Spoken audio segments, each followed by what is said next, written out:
It's like if there's a you that gives the advice and there's a you that learns from the advice, doesn't that mean there's two of you? Almost suicidal level stuff, because I thought I can't perform anymore, and who I am is a stand-up comedian, so I'm not worthy of love, I'm not worthy of anything, right? Like our thing of manifesting money is almost an implication that it's bigger than you. But what if you're just on a frequency where it's not this thing that completes you, you're just complete as it. Why would a person in a moment of enlightenment go to seek wisdom from a person who runs an air conditioning business? For us to really grow, it's almost like we have to let go of everything. I just follow the thing and will let go of whatever I need to, no matter what, if on the other side is more of my soul, because more of your soul will make you better at everything. I bet you're going to really love this edition of the Big Leap podcast. We are talking with Kyle Cease, who is doing some of the most amazing work on the planet at the intersection of comedy and right now interaction and transformation. And I think you're going to really enjoy what he's doing. Mike? All right. Well, one of the things that I asked Kyle about that I'm really intrigued about, it got me thinking, is, all right, the evolution of comedy. What his creative process is. And it was completely different than what I thought it would be. Kyle, what do you think the big bombshell and takeaway and reveal was in this episode? That the less effort equals more magic. And that we are magically held, and our force is in the way of the experience of that. And if we would surrender a little more and do what Gay would call take the big leap, we will transcend the part of us that's trying to create something out of a fear of not being loved or abandoned or shamed from your parents, and instead watch as our soul makes something amazing. And that's available for everybody. Yeah, if that wasn't heavy enough, you're going to love this episode. You're also going to hear how Kyle managed to get himself into the Dolby Theater, the same one the Oscars are in. So you'll learn all that and more in this episode of The Big Leap.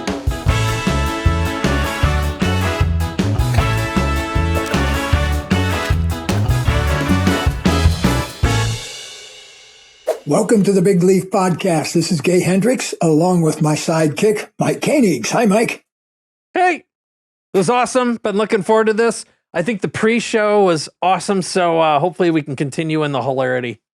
Well, I tell you, I've been so looking forward to this. It's taken us quite a bit of back and forth to get this arranged, since all of us are super busy folks, especially our guest today. But we finally got it arranged, and I'm so excited because I have immense respect for the work you do. I've seen you do it, and I'm not even going to try to tell people yet what you do. But let me ask you this way. Sure. When people come up to you at a party that you don't know them and they don't know you, and they say, they read your name tag and it says Kyle Cease, and they say, Kyle, what do you do? How do you answer that, Kyle? That's such a good question, because it's so hard to label me, because Yes. almost everything I do is in opposition to the other thing I do. Yeah. Right? So I'm comedy meets transformation. And the events that I do are called Evolving Out Loud. And the reason they're called Evolving Out Loud is because the content that's coming through is actually me coaching myself. I don't bring a bunch of prepared content that's the right thing for the people to hear. I'm literally giving myself the advice at the moment that I need it. And it comes through more authentic because I'm discovering it while I'm saying it. So if you've ever given someone advice and then you learn, have you ever given someone advice and you learned from the advice? Oh, all the time. Right? Yeah. Like sometimes you'll give people advice they're not even asking you. They're like, I have a stomach ache. And you're like, I think you should break up with her. And you start to realize. I've been a therapist for 52 years, so I've cured myself of the habit of trying to fix strangers next to me in the airplane seat. Yes. And then as you keep learning, your content gets better, but it's like because you're getting better. But so your advice is, it's like if there's a you that gives the advice and there's a you that learns from the advice, doesn't that mean there's two of you? right? So the evolving out loud content is what's coming through me in the moment. And what's weird is the revelation that all day we have thoughts and discoveries, and we don't have to orchestrate it into one small thing. Every second we're thinking something. So we're much more like a radio with the antenna up, and our job is just to stream what's coming through, which kind of gets you to realize you have 24 hours a day of content if you don't sleep. But then the content's going to get crappy if you don't sleep. So you should still sleep. But I also was a stand-up comic for 20 years before that, and toured as a headlining comic and did over 1,000 colleges and headline comedy clubs and had 2 Comedy Central specials. So those got to be kind of skills that I discovered in me that helped me kind of deliver this. So I'm often, when people kind of try to describe me, it's the number one thing I hear, or actually said, and then people say it, so really I heard it because I said it, is I'm what would happen if Eckhart Tolle and Jim Carrey had a baby. Right. And, I wouldn't say as profoundly as them, but just like the idea of what they do for a living is kind of the essence of what I do. Well, I'm really glad to have you on for a couple of reasons. First of all, that's a great answer to my question about who are you, because I would have difficulty. I first knew you as a stand-up comic, and then I knew you a little bit later as a stand-up transformational comic. Yes. And now you've evolved into this whole new art form that I don't really know anybody else who's doing anything exactly like this. And so I'm really glad we can have you on and go down the rabbit hole with you a little bit. But first, back way the heck up, we're talking about big leaps here. What was your first big leap? Going back to as far as you want to go in your life, what do you remember as your first big leap? Well, if we really want to do first, I don't know what the most profound one is, and I guess that's all just opinion, but as a child, as a stand-up comic, I remember a very vivid moment in my life where I was maybe 15, and I was thinking to myself, how do comics make good money? Like, I was able to do clubs and do little spots, but I remember going, how do comics make good money doing this? And I went to another comedian. He said, well, corporate parties, like companies have parties, and you could do that.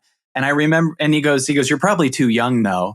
And I only heard the first part. And I was just like, okay, how do I do corporate parties? And then my mind just kind of put together, well, there's the Chamber of Commerce as a place where business owners meet, right? So I lived in Seattle at the time, and I called the Redmond, Washington Chamber of Commerce at 15. And I said, can I get the mailing labels for all the businesses? And they were like, it's $75 or whatever. I got 500 mailing labels, and I made a flyer that said, having a corporate party looking for entertainment, called Kyle Cease. And I sent it out. And then the next thing I know, at 15, I'm doing Sears, Nintendo, Microsoft, and all these other things. And I think they were kind of shocked that a kid was showing up. I had a business card.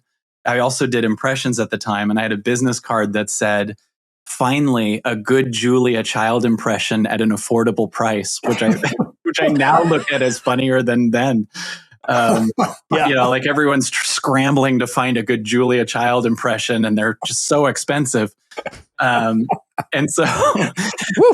that was like the beginning of like the revelation that it's actually incredibly easy to be successful, because my mind actually hadn't developed the yeah buts that I learned more when I was an adult.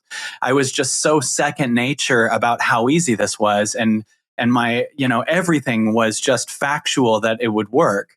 And I didn't even develop stage fright till 15 years into being a stand-up comic. And what I realized way later was I learned how to be a comedian before I learned how to be a person, and associated a lot of love to what I am is what I do. And I can do this anytime and get attention and people to like me and all these other things. And so, at one point, my mind creatively sabotaged me. And if you're not continually creating new content or new from your edge, you could be really good at what you do, but get complacent. And if you're delivering the same content over and over, your mind will creatively sabotage you because you're an amazing genius and you're not living to your soul's edge. So I would do colleges and gigs, like I could do them in my sleep, and I would have a really good set.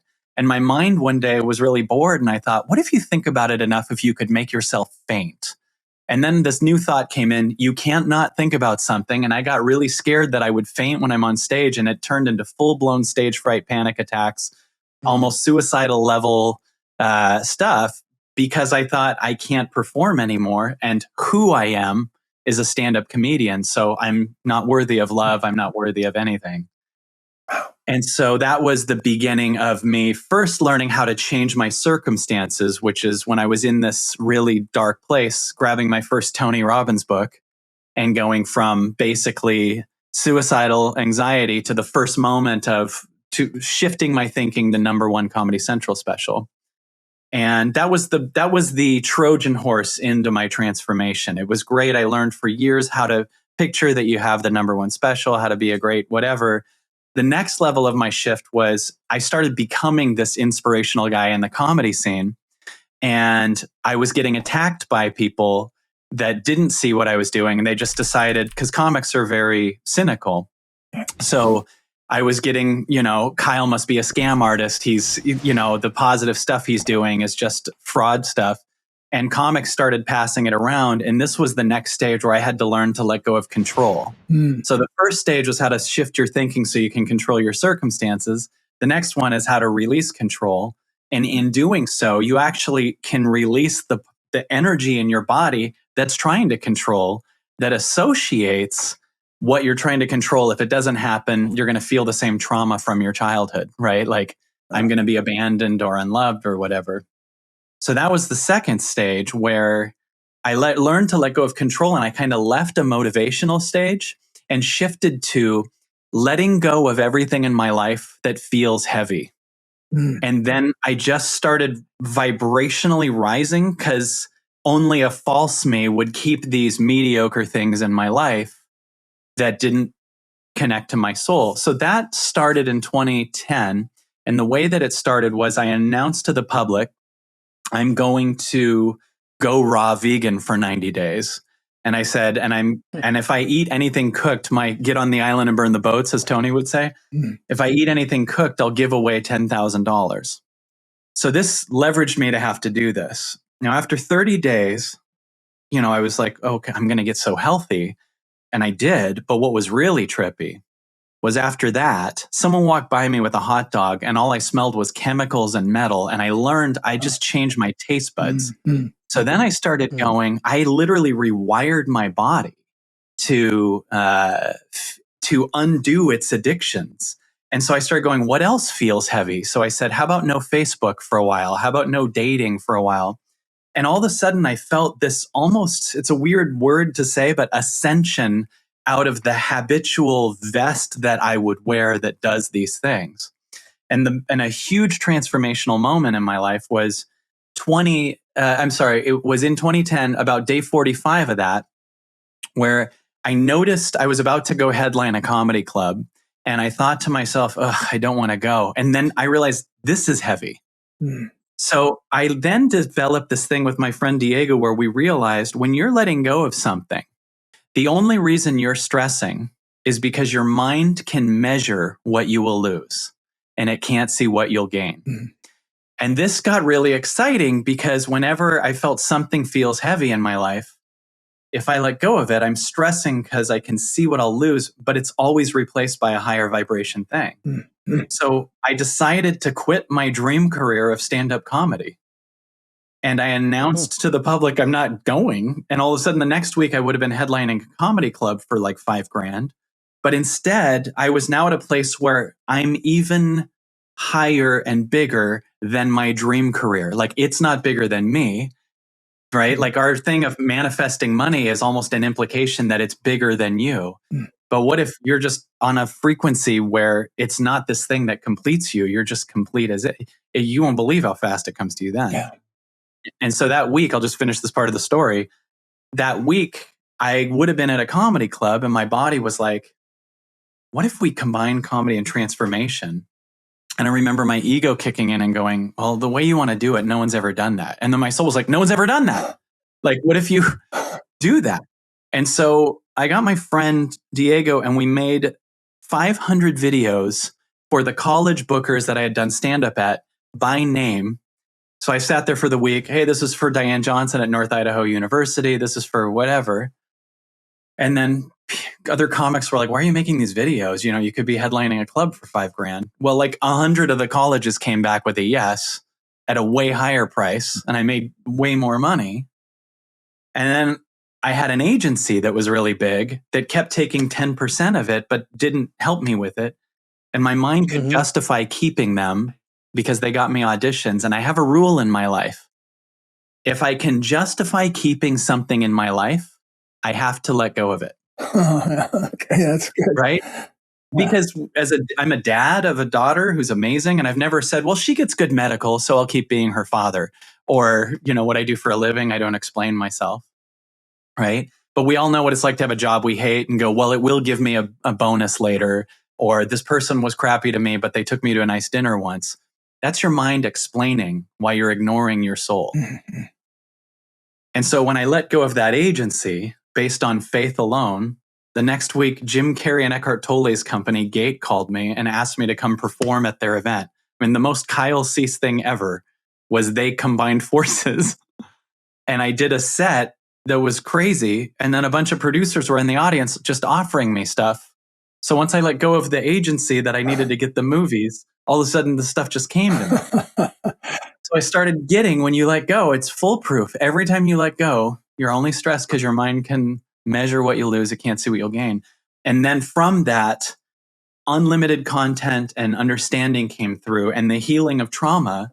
And this thing, Evolving Out Loud, came out. And, we did 7 at the Alex Theater. That was a 1,400 seat sold out thing. And then we did the Dolby Theater where they do the Oscars. And that was insane.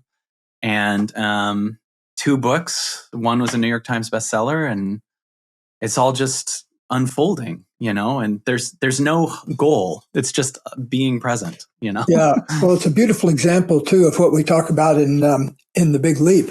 You spent a long time in your zone of excellence.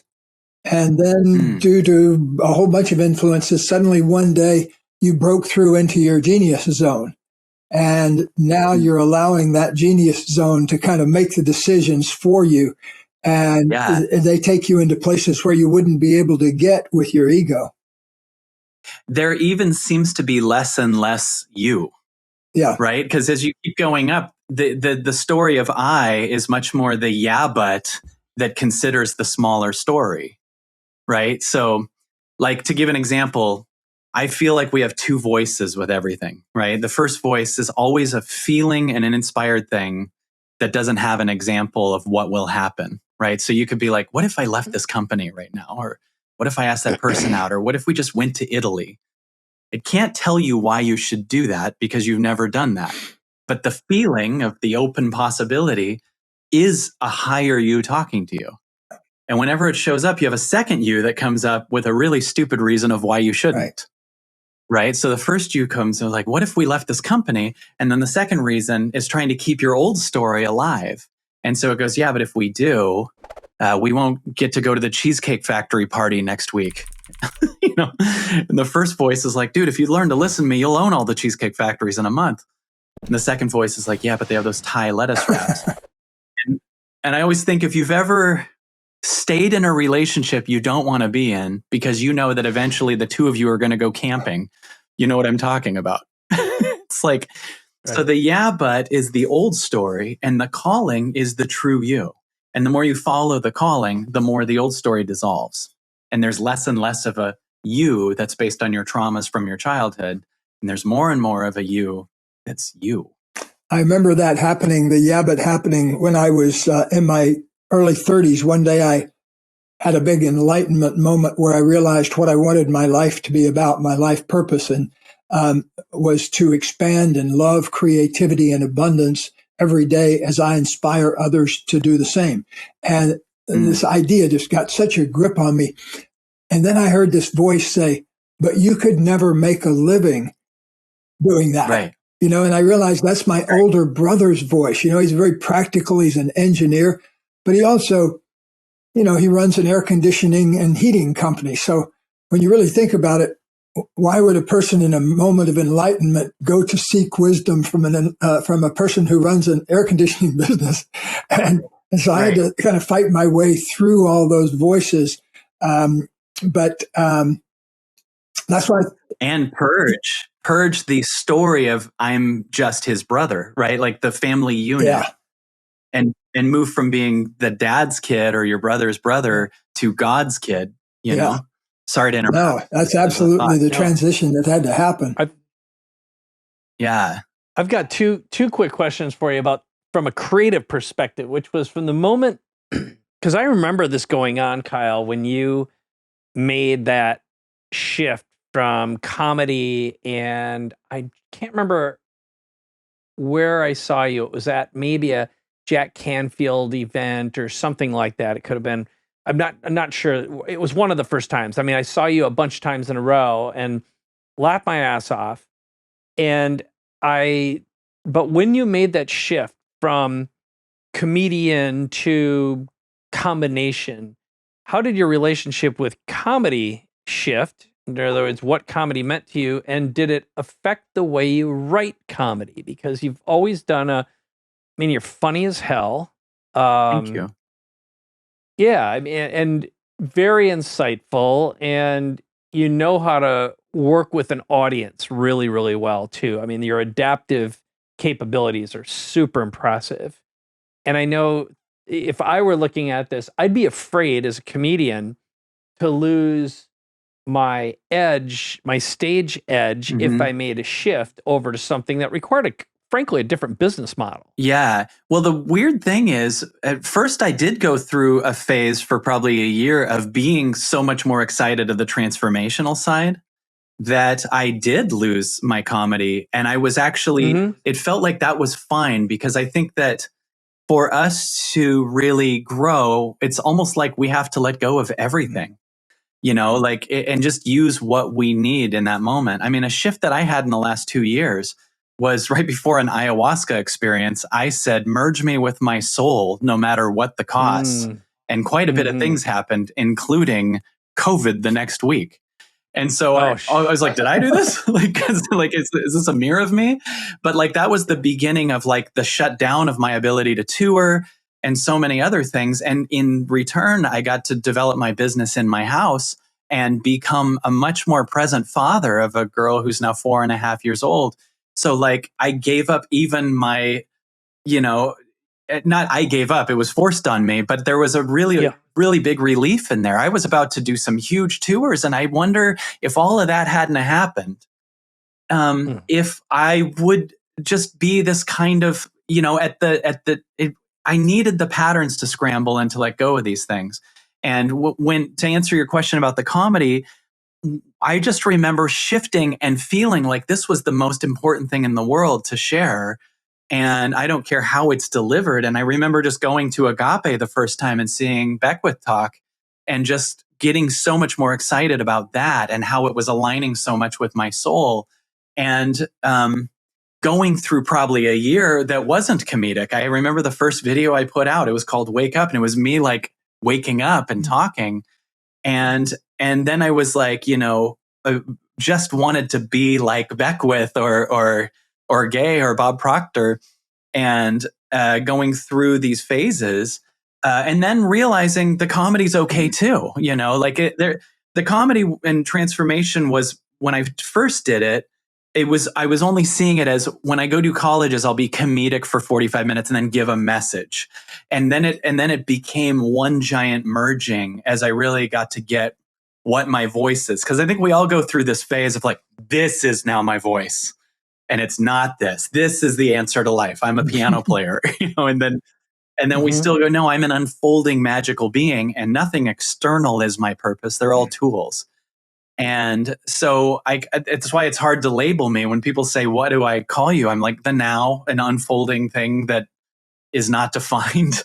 And, I just follow the thing and will let go of whatever I need to, no matter what, if on the other side is more of my soul, because more of your soul will make you better at everything and take care of everything.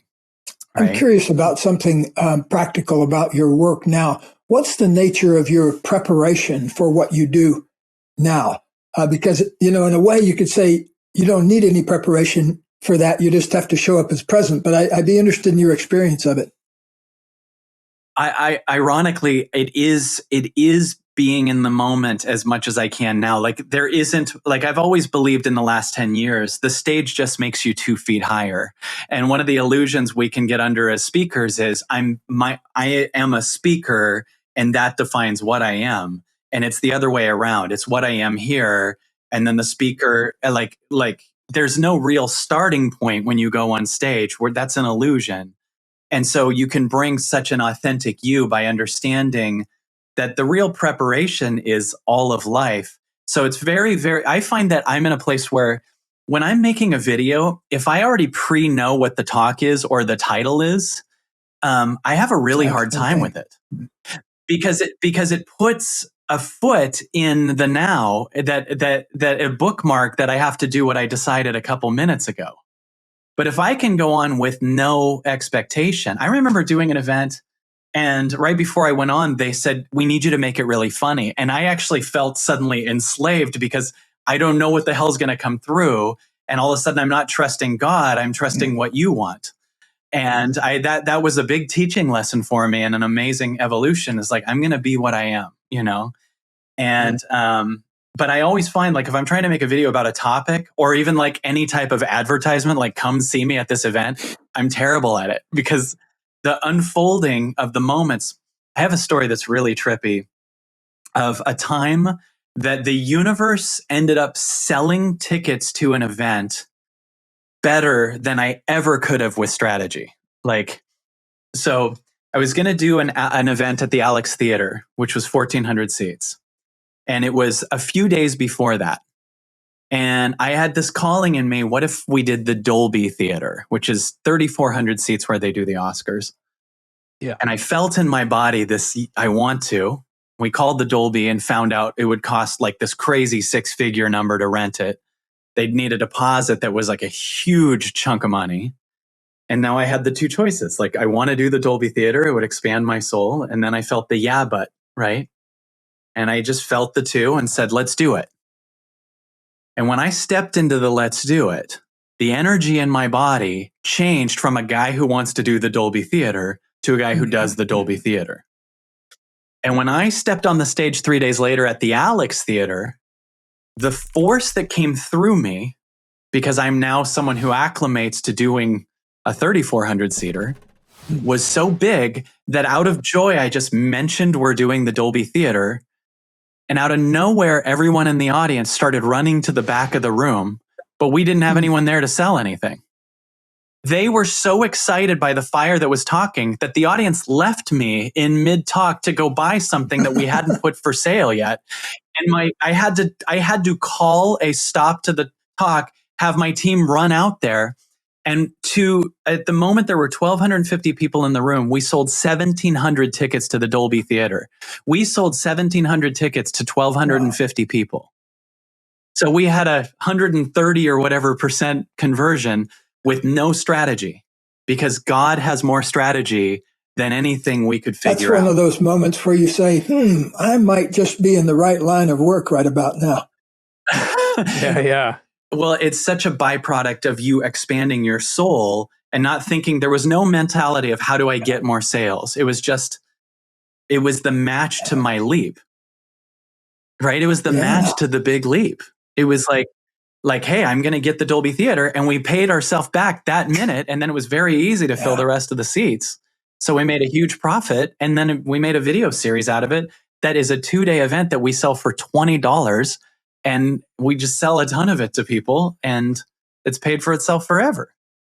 And you start to go, man, if I hadn't leapt, I would have lost a few $1 million. Well, congratulations on delivering a really fine product and also having some good business sense in yourself and around you that allows you to take over some of the functions that you used to have to outsource through agents and things like that. Yeah, that's the other thing, is the more you go up that ladder, the more you really need less. You need less negotiation and agents, and too much production. I just put out a video today I made on my phone. It's doing better than some that I've spent like a half a year on. Mm-hmm. You know, like they want simplicity, man. True that.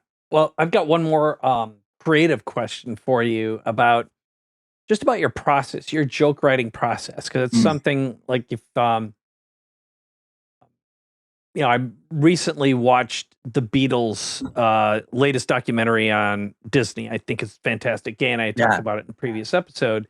Get back and you get to see the Beatles composing. You can see how they matured from 14-year-old to about 30. So let's call it roughly 15 years of becoming the superstars that they were. And you watched Lennon and McCartney as they collaborated and composed, but you're effectively a soloist.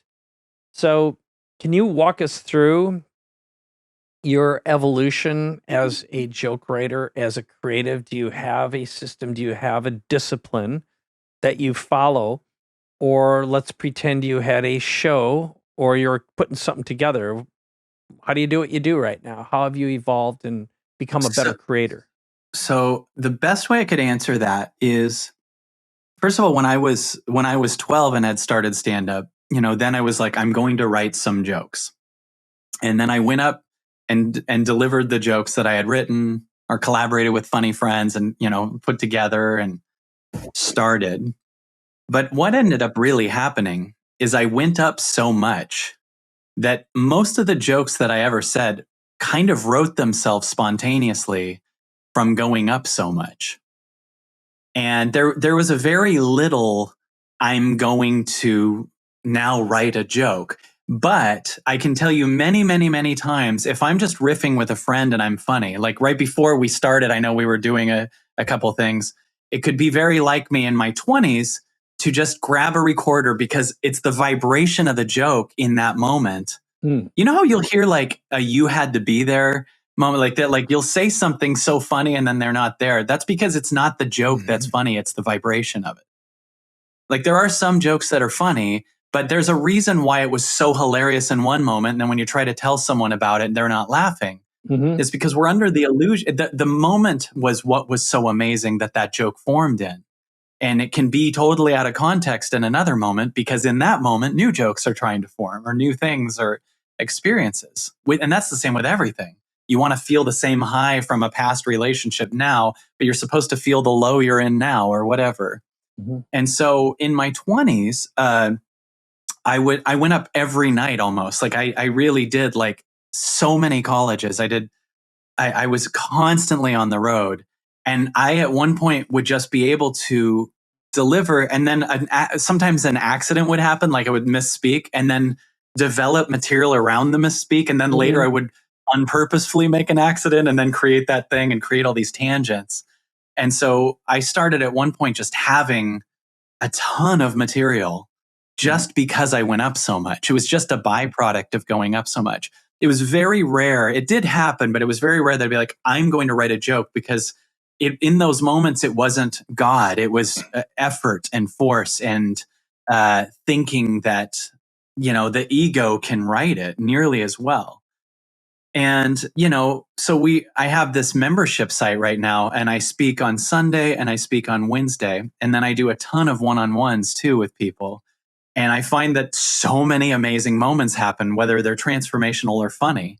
And then I often just make a video about it so that it's tracked and documented as a joke or a content. And it turns out that, I've had jokes that came out like headliner level like all the way developed. I've done 10-minute bits based on the frequency I was on that were ad-libbed in that second. You know what I'm saying? More than I could if I was like, now a 10-minute bit. And it's funny because, I started doing events that were 2 days to 6 days. And doing 6-day events, you're speaking for 8 hours a day. I mean, I remember as a comic when we were all like, man, can you believe George Carlin would do a new hour special every year?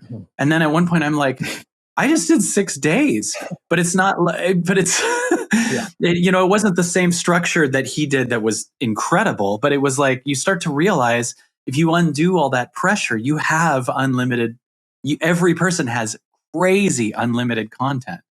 but they might cut it off by trying to come up with the right content, right? What will sell is suddenly, bigger to them than what's here, right? Does that make sense? Yes, it does. And I want to appreciate you for what you're doing. I said earlier that I think it's kind of unique what's coming through you right now. And I want to say to all the members of our audience, either on video or audio, I want you to go look for Kyle Cease, because he is doing some of the most unusual stuff on this planet right now. It's life-changing, and I think you can make a good case for it being world-changing in a way, because you're doing something in the world of media that I don't see anybody else doing. So I want to just give you immense support and appreciation for that. And I know you don't like to sell things, but tell us where we can get all this stuff of yours. Well, that's first of all, that's really an insanely huge honor, because I love you both so much and respect you both. And I think you're so amazing at what you do. And just anything, thinking of what I'm doing as awesome is so about the egoically take it, thank you very much. And in that, to answer your question about selling, I always created a rule with myself that if I need to get to a strategy of how to sell it in my mind, then I might not have, it might not be as much me coming through, right? So I remember thinking to myself, how do I just truly create an unreal amount of value for almost nothing that still pays all my bills, but can create massive impact, right? And so I created this thing with teammates a few years ago called the Absolutely Everything Pass. And I have this both blessing and curse of believing very much and knowing that every single person, I don't kind of get them to how much money can you make or how do we sell this. It's much more, I see every person as having Oprah level, Mr. Rogers level, Prince level, Michael Jackson, their own unique version of them that's as amazing as those other people. I believe everyone is a Gandhi, everyone is a Martin Luther King. And often we're trying to strategize and do it the right way and missing out. And so I get excited to bring everyone to their most unique version of themselves. So like a quick example of that is that you could have someone I'm doing a one-on-one with, and they're going through this thing. Like I work with a lot of guys on their shame, because I have a lot of shame in my body, right? And we feel shame in our body, and I can help them bring that out. And then they finish that and they go, I got to figure out what my book's about or how to sell it. I'm like, what if you brought your story of shame to the light? Because what constitutes everyone else's pain is the belief that they're alone in it. And then when you have someone like Brene Brown release The Power of Vulnerability, which was her vulnerability, it's a New York Times bestseller instantly because it's that authentic place. So that's what I'm about, is helping people find this unique version of themselves that is so much more second nature and effortless, right? I can't do this with effort. And so we have this thing called the Absolutely Everything Pass that's literally $29 a month. You can cancel anytime. And because there's literally no control over it, like you can just join, you can come in, you can leave. Almost nobody leaves. And what we do is we have this, we do a live call every Sunday that is a guided meditation. We had David Rico on yesterday. Do you know who he is? I thought, and Gay, and I'd love to have both of you on any of our stuff, by the way. But David Rico did a talk yesterday with me, and it was just crazy. And he joined on the oneness talk. And then we do a different event every day. I have someone else that hosts a meditation Monday. On Tuesday, everyone riffs what's totally possible, and they come out of it really high. And then Wednesday, I bring people on and shift them live, and the people can chat in a group. And it's ascending their vibration. On Thursday, we have breath work. And then we have all of my old events that I used to literally sell for thousands of dollars, just totally stacked for free in there, and they can just watch it. My only pain about it is people, because it's so cheap, don't know how good it is until they, there was $29 a month. So it's like, well, I used to sell it for $1,000, right? And you can go in there and shift your life. And then we also do live 2-day events from it. So it's we'll do 2-day events that we used to sell for a ton. And instead it's an online 2-day event about money, about your belief system, about whatever. and your vibration rises while you're laughing your ass off, and you're supported by a community that's all raising their own vibration. So the Absolutely Everything Pass is insane. And then, from that, I also do some one-on-ones, and it's simple and easy, and that's all we're doing right now. And where can people look for that if they want to get an all-day everything pass? Yeah, that's absolutelyeverything.tv. And then also, if you forget that, you can just go to kylecease.com. And then also, just so you know, on YouTube, there's probably 500 videos out, so you can watch me on YouTube, and I'm putting one out every other day. I put a bunch of daily ones out on the Absolutely Everything Pass, and it's really exciting. It's just me shifting myself and bringing it out. So it changes dimensionally as we keep going, and I'm just thrilled to be doing it. Great. I've got all those in the show notes, so you'll be able to get everything, absolutelyeverything.tv, and then I've got all your social links in here as well, so that'll show up. Well, thank you so much, Kyle. This has been a great pleasure. It's going to be very beneficial and useful to our audience, too. I really wish you well with everything you're doing. Yeah. Thanks a ton for sharing with us. Yeah. I am honored to be with you guys, and hope that came through the way you were looking for, and that it feels good, because it feels... I got all inspired from our talk, like all excited. So that's evolving out loud, right? This revelation of you're on course. So I hope everyone else felt that, and I'm honored to be with you guys. Truly, I'm honored. I love you both a lot, and I've known you both a long time. So it's really fun. Well, thank you. And thank you for spending a lot of your time in your zone of genius. Now, Gay, do you remember I don't know if you remember this. Do you remember a talk you were doing? It was you, Bob Proctor, Mary Morrissey, and Kenny Loggins. And it was probably 2007, maybe 2006. Do you remember this? Maybe 2008. I do. And you had a manager who was kind of a short, stocky guy? Yes. My manager, Norm. Yes. Yeah. And at the time, I actually came to that event as a participant. And I stood up and asked Kenny Loggins a question, and ended up as a participant riffing for a minute. And I don't remember the specifics of it. And I was like, I'm honored to be here. And I said to Kenny Loggins, I don't mean it in a gay way. And I was like, well, you're gay. Not you. You actually are. And it was this riff. And you were all like laughing so hard. And I remembered having this moment so well that it was just so fun and funny. But that was my first moment ever knowing you. And then we spoke together at another Mary Morrissey event, I think. And then on PBS too. Forgot about that one, but I'll take your word for it. Yeah, we were in New Mexico, in Santa Fe. Oh, yeah. Maybe 2016 or so, 2017 maybe. So, yeah, and Michael, I remember being at your event and getting a ton out of it, and just we were at a mastermind together. That's got to be what it was. Yeah. I remember Ken Cragen spoke at it. Jim Quick was there. Gail Kingsbury. Yeah, that's where I met you. Larry Benet, the Connector, and probably maybe it wasn't. I definitely remember Ken Cragen. Man, that is. And you turned on. You've got a great memory. You have a great memory. I'm very impressed. Michael Drew was there. Yes. And I remember the whole thing. And then it was a mastermind, and then I met you there, and then came to your like much more intimate marketing, like 3-day thing with Norm. Oh yeah. Yeah, that's right. I think we tried to figure out how to create a product, and I don't remember where it went. It didn't evolve like I thought it would, but I think my first impression, this was before you entered into the product creation world. I was like, man, I see a product here. And I think the vision I had that I remember now was bridging that gap between marketing and comedy. And to me, I think that really is magical. But the truth is, it takes off so much work and commitment and discipline to work on comedy and be able to do it. Yeah, I think it was a little too ahead of its time. We should make something now then. Yeah.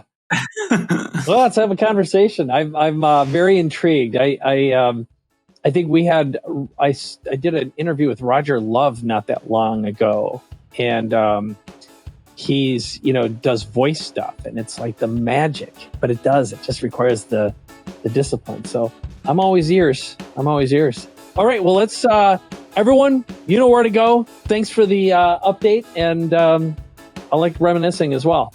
You bet. Yeah, it was awesome. Honored to be here. Thanks, you guys.